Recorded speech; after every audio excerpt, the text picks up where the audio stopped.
السلام علیکم۔ اس کے آگے ہم پہنچ جاتے ہیں 236 میں، جس کو حرف عام میں الٹرنیٹ چارج بھی کہا جاتا ہے۔ بعض دفعہ ڈاؤٹ فل ہو جاتا ہے کورٹ کے لیے، انویسٹیگیشن ایجنسی کے لیے، کہ ایکچولی ایکیوز نے اوفینس کمٹ کیا، لیکن at the time of framing of charge آپ یہ باتیں جانتے بوجھتے ہوئے بھی آپ کوئی ایسا چارج فریم نہیں کر سکتے کہ پورا ٹرائل کرنے کے بعد ویشیٹ ہو جائے اس بات پہ کہ اس کو صحیح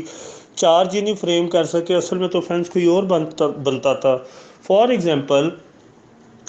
اب سپیریئر کورٹس میں ریپیٹڈلی ہولڈ ہوا ہے کہ ایک بندہ جس نے چوری کی ہے، اسی بندے کو آپ چوری اور ریٹیننگ سٹولن پراپرٹی کے اندر سائملٹینیسلی آپ سزا نہیں دے سکتے۔ اسی طرح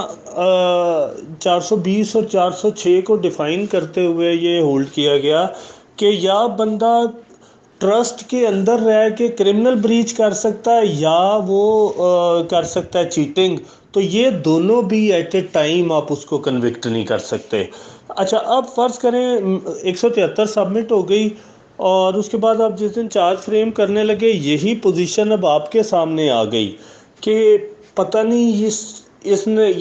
نے چوری کی ہے یا اس سے صرف یہ چوری شدہ جو ہے وہ آرٹیکل برآمد ہوا ہے۔ اب آپ کو ڈیفینیشنز پتہ ہوں گی کہ 379 ڈیل کر رہا ہے چوری کرنے کو، 411 ڈیل کر رہا ہے کہ اگر وہی چوری شدہ چیز کسی سے برآمد ہو جائے اور اس نے ریٹین کی ہو نوئنگلی کہ یہ سٹولن پراپرٹی ہے۔ اب برآمد تو اسی سے ہوئی ہے، لیکن ہو سکتا ہے اس نے چوری نہ کی ہو، اس کو کوئی اور دے گیا ہو۔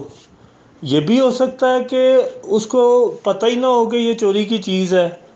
تو ان ساری صورتوں میں اب کورٹ یہ تو کر نہیں سکتی کہ آپ اس کو 379 میں چارج کر دیں اور کل کو جس وقت ایویڈنس ہو جائے پروسیکیوشن کی تو ثابت ہو جائے کہ اس نے 379 نہیں کیا، اس نے تو صرف ریٹینشن تھی اس کے پاس، اس نے تو صرف سٹولن پراپرٹی خریدی تھی، جیسے کسی کے نوٹس میں ہو کہ اکثر کباڑیے جو ہیں وہ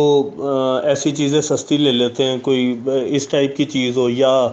کوئی جہاز ہو، اور اس سے آپ موبائل جو ہے وہ جاتا ہے کہیں آفیس سینٹر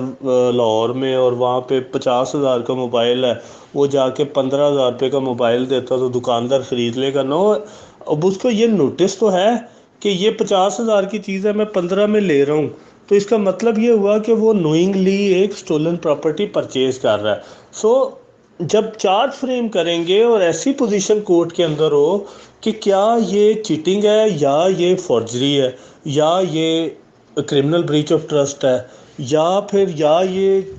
چوری ہے یا یہ ریٹینشن آف سٹولن پراپرٹی ہے، تو کورٹ کیا کرے گی؟ الٹرنیٹ دونوں میں ہی چارج لگا دے گی کہ یا تم نے یہ کیا یا تم نے یہ کیا، یا تم نے یہ کیا یا تم نے یہ کیا۔ اب اس کے بعد اسی کو